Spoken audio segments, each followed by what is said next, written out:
4 million babies are born in the United States every year. 1 in 3 are delivered surgically by C-section. But when exactly is a C-section necessary and when is it not?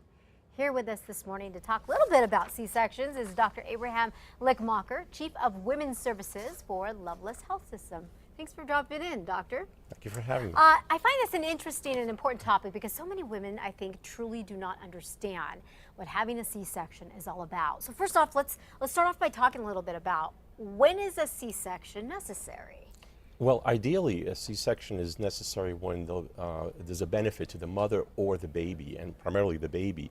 I think a lot of people forget, as you mentioned, it's still a major surgical procedure, and they sometimes equate normal vaginal delivery with a cesarean delivery, but they're not the same. So if there's a benefit, that's when it's indicated. So for example, you know, if your baby is breached, like my children were, where the head is not in, or the baby's not in the right position, that you might have to have a C-section, right? Right. There are some reasons that you really don't have control over, as you mentioned, Sure. a position of the baby, sometimes if there are multiple babies, or there are certain medical conditions for the baby or the mother where the benefit is there. But all too often, unfortunately, we're finding that those indications are becoming a little bit too loose, and unfortunately sometimes it's becoming a matter of convenience or choice that patients are choosing that. Which is interesting because recently Consumer Reports released some new findings on C-sections nationwide. New Mexico rates for C-sections apparently are much lower than other states, but why? Let me start off by asking, why do you think it's lower here? Why do you think the rate is lower for C-sections in New Mexico? Well, there is no easy answer, but there are many factors that contribute to C-section rates. One of them is patient preference. Yeah. I think our patients are much more preferential to trying for normal vaginal delivery as opposed to simply taking a convenient route. The other reason is I think there's an increasing number of midwives who deliver in New Mexico, and that seems to have shown to be a difference also.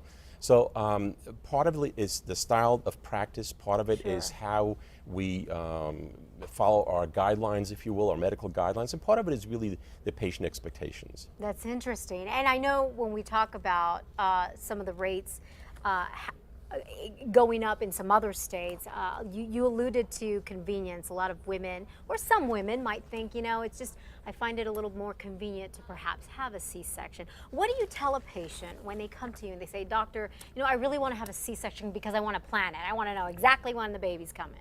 Well, at first I want to make sure that the patient truly understands the implications of cesarean delivery.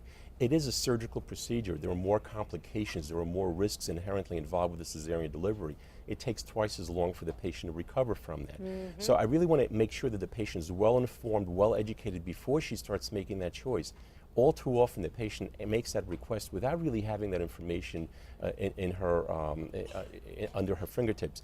And when I can inform her of that, I'm hoping that she can change her opinion about what's the most preferential way for delivering the baby. That's interesting. I know you mentioned, obviously it's a lot longer recovery because it's a major surgery. You're basically opening up, taking out the baby. Other than that, what other risks are there? I know there are a lot. Yeah, well, there's surgical complications. Clearly, there's increasing bleeding during a time of cesarean, blood loss, various complications inherent in surgery. But beyond that, there is an increase in cost. I mentioned the recovery time is roughly twice as much. Sure. But generally, it's twice as expensive or more to deliver a baby by cesarean. So for the individual patient, it may not be the thing that she's focusing in on, but from a general global perspective, when we're looking at the healthcare costs, how much more expensive is it to deliver these babies by cesarean than by vaginal delivery? If it's necessary, it is necessary, and I don't want to take that away, but if it's a matter of convenience, are we truly making the proper choice for the patient? Is she making the proper choice? Dr. Lickmacher, thank you for coming in. Always a pleasure. Thanks for enlightening us on this C-section topic. For more information, by the way, on this study that we mentioned, Consumer Reports, and to learn more about Dr. Lickmacher, please go to our website, casa.com, click on the CASA blog.